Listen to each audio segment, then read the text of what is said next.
Hey, I'm Veronica. Thanks so much for joining me today. Today we are doing a free Skype session. This is Caitlin. She is a winner of my free Skype session. You can win your own free Skype session. I will list that link and details below. I do also offer paid Skype sessions and private one-on-one coaching. You can learn more about that at my website, VeronicaIsles.com. And one more thing before we begin, do subscribe to this channel if you enjoy this content. Hit that bell icon to be notified as to when new videos are released. Okay, I think that about covers it. Let's get to Caitlin's story and find out how I can help her. So hi, Caitlin. Hello.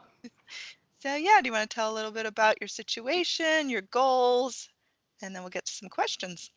All right. My story kind of is about 10 years in the making. Mm. In college, I met a boy, and I had a boyfriend at the time. It took him a long time to have the nerve to come up to me. Like, I noticed him watching me in class, and he would position himself where he could creep on me, Mm-hmm. and I had to turn around to look at him.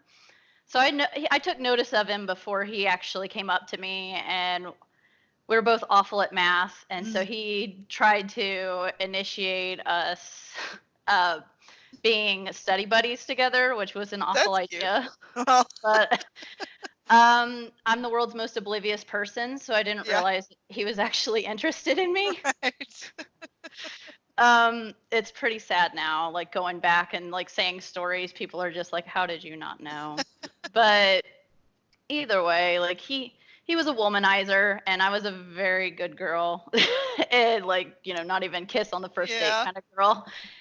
And we were friends for our freshman year, and by the end of the year, he was still kind of doing his little womanizing ways. I had broken up with my boyfriend, and he never made a move. And at that point, I was just kind of like, okay, I really like this guy. I love him, but he's not apparently interested in me.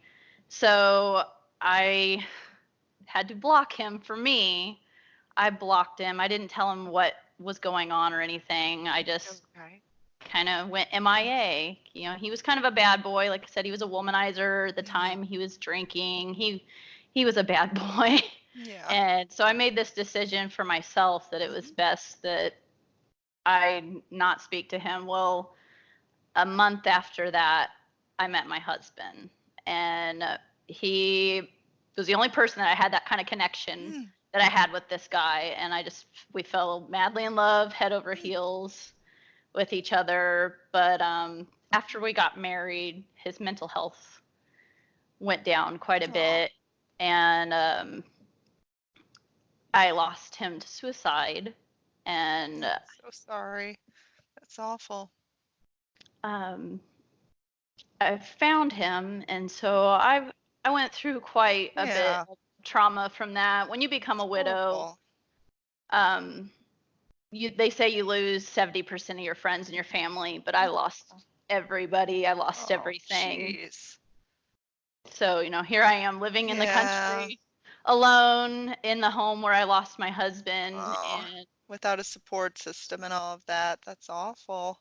and so I hadn't talked to this guy in 9 years. He was the one that got away, and I was desperate. Like at that point, I was like, I knew that if something didn't change, if I didn't have somebody Mm-hmm. there for me, that I was probably going to complete suicide too. Yeah, fall into And despair. You needed someone. and so I, as an atheist, was desperate and actually prayed. And I think that I manifested him back into my life. Yeah. But literally, right after that, I got a friend request from him, and Oh, there was there no you go. way, Right. no, there was That was literally quick. no way that he would have known my new last name or anything. And so it was just crazy. Yeah. But he was there for me, and he had changed quite a bit. He was still kind of a bad boy, but Grown up a little bit. he was there for me. Like at that point, I couldn't eat, I couldn't sleep, and he got me eating again. Oh. I couldn't sleep without hearing somebody, and he snored. So Oh. it was a Well, perfect that's interesting. situation. So I would go over to his house on the weekends so that I could sleep. But the feelings came back. I always knew I loved him, Right. and I was just kind of scared. I was like, here we go. I'm going to end up falling for him again. And back when I met him, he looked like Thor. He could have body doubled for a That's interesting. superhero. Well, there you go. And I was this fat girl, so I just couldn't imagine that he would be interested in me. And now here I am. I'd lost 50 pounds from not being able to eat. Like I was looking quite a bit better, and I still was in that mindset that this guy will never want me. Yeah, sort of And this mindset that he was unattainable in a sense. yeah, putting him on a pedestal, Mhm. and I think it just kind of like he was ready to be in, I think, a relationship before I was Mm. because of what all had Yeah, happened. no, of course. That's completely understandable. But when I finally told him how I felt and everything, it was because he had gotten drunk and he was telling me that he liked this other girl, and I think he was talking about me. But Mm. I ended up, kind of imploding and telling him how I felt and just kind of running away from the situation again. Mhm. And we ended up fixing, like, being friends again, but now we're back where we Mm. were. I'm not talking to him right now because Okay. it's just not healthy. Right. You do need uh, to put yourself first. right, I really want to be with him, but he's scared, and Mm.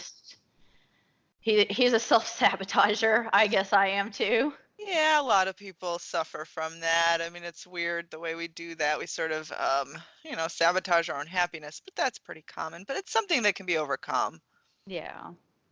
So it's like, I guess my question is, Yeah. how can I get past these feelings that he'll never be able to commit to me? And Yeah, like, I mean it's interesting. Like that'll just be going through your mind over and over again as sort of a mantra. It feels almost like truth, like that's the truth yeah, about him.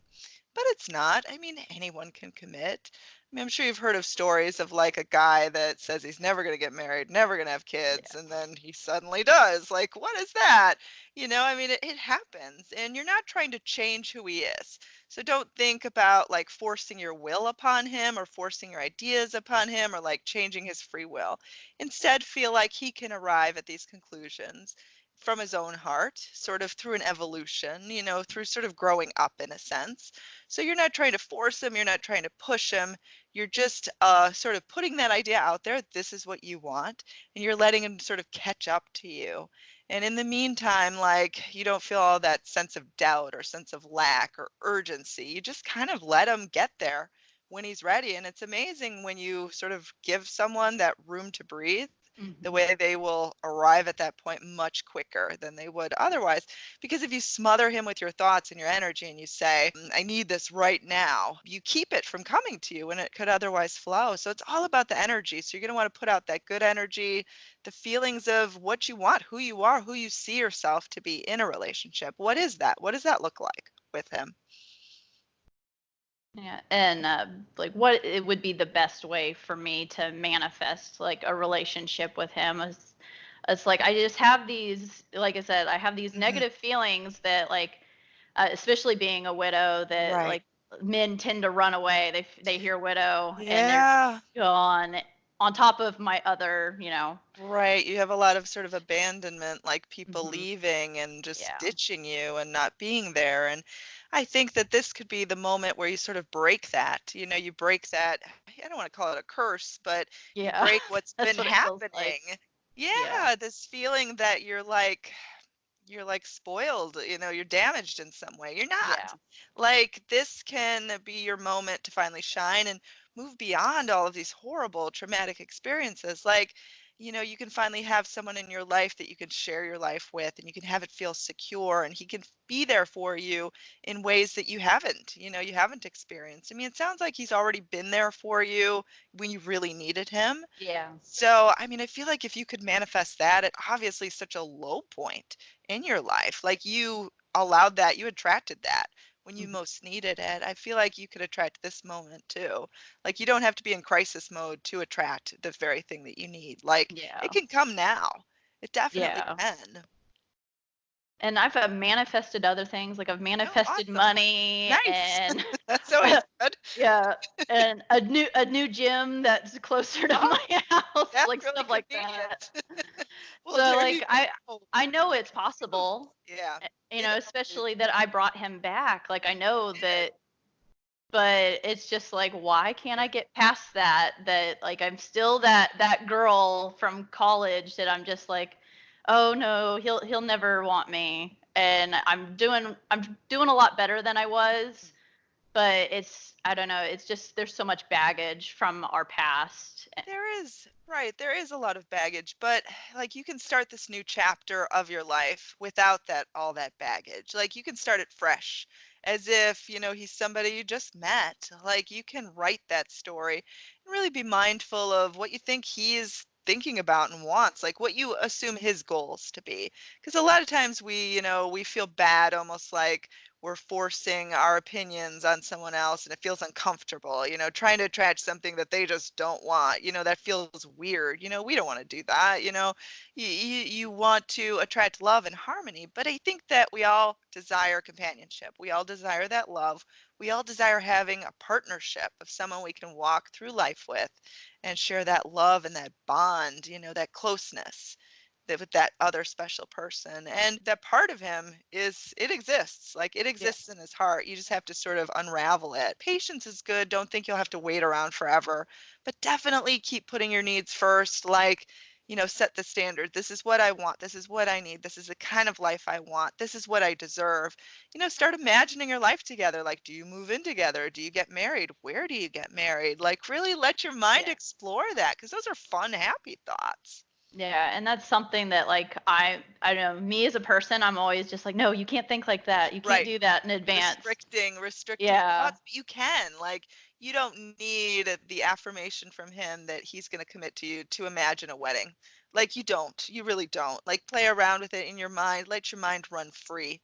No one is stopping you from thinking anything. And honestly, like, if he could get in touch with you like that, like anything is possible. Keep being super specific. Don't be afraid. And I think, try to forgive these experiences that led up to this moment. Obviously, you didn't want to experience all of that pain. Obviously, you didn't want to lose your husband. Like, you didn't want these things to, you would have picked otherwise. But you're in this moment now, and now is the time to embrace your happiness, embrace what you have right here, right now, and embrace love and decide to find that happiness, find that joy, and never look back. Just keep moving forward, keep making the most of every single moment. So try to embrace this moment, do what feels good, really comfort yourself. Yeah, it's, Yeah. it's definitely I have a hard time with you know keeping myself in I'll like have waves of grief that still come, Oh, of and course. like I'm just like, am I being positive enough? Like usually I am. It's okay, especially in terms of grieving. Like, how are you supposed to be positive when you Yeah. have that? Like, that's okay. Cry, let it out. That's not going to restrict you from manifesting great things. I think a lot of people have that misconception that if they get sad, that they're going to ruin their manifestation. But manifesting isn't about being positive. It's about feeling determination, truth inside of you, alignment. And like, if you're grieving, like, it's okay. Like, let yourself be that way. Like, comfort yourself in those moments. And that's self-love. That's being true to yourself, because you need to get those feelings out there. And that's okay. You can still manifest this commitment and grieve. Yeah. It's okay. And you should be expected to forget, the love that you had for your husband. And obviously that's going to hurt when we lose someone. Like, it always feels like it just happened. Like, Yeah. even if time goes by, it never like fully goes away. And don't expect it to. Like, you want to keep the memory of him alive, and you also want to embrace the current moment. Yeah. But yeah, but sending Yes. you a hug, hugs right now. Thank you. If I could give you a real hug, I would. Yeah. But Yeah. yeah, I was like, it's been a tough road, and I'm trying to stay as positive as possible mhm. about it. And Determined, determination, yeah, the yeah, fire inside of you. This is my moment. yeah. I was like, trying to be that phoenix rising from the Yes, ashes. exactly. That is a perfect analogy. Yeah, But get there. I was like, anytime I start to have those negative, like, circular thoughts where I'm just like, oh no, it'll never happen. It'll never Right. happen. I was like, I brought him back, and Remind yourself of that. and I know he loves me. Like, I know it. He can't say it, but nobody sits there and buys your favorite meal for months Right. for No, you, really, that shows love. and Yeah. all the other things that he was there, that like nobody in my life, not even family, was there Yeah. for me, but he was there. Yeah. And so it's just like I have to remind myself, Mm, like, you know it in your heart. Your head may be trying to tell you right. other things, but you know it in your heart. I mean, it is in his heart, and I do think that that physical expression will come out, like him being able to say those words. That's why I said just be patient with him, let him get there in his own timing. Don't force him. Yeah. Like, don't sort of throw it in his face. I mean, you know he loves you. Yeah. You would love to hear it, but it'll come at the right time, and it'll be super special when it happens. It'll be brilliant. It'll be magical. Those are the moments we live for. Yeah. Well, thanks so much for being with me today. I want to thank Caitlin for joining me. And thank you everyone for watching. And once again, I am Veronica. You can email me at veronicaisles@gmail.com. You can win your own free Skype session. Do enter. It happens. Caitlin won. You can win too. I'll list that link below. I do private sessions, veronicaisles.com, and do subscribe to this channel. And I hope everyone has a lovely day. And Caitlin, I am wishing you the best and all of the happiness in the world. Sending you a kiss.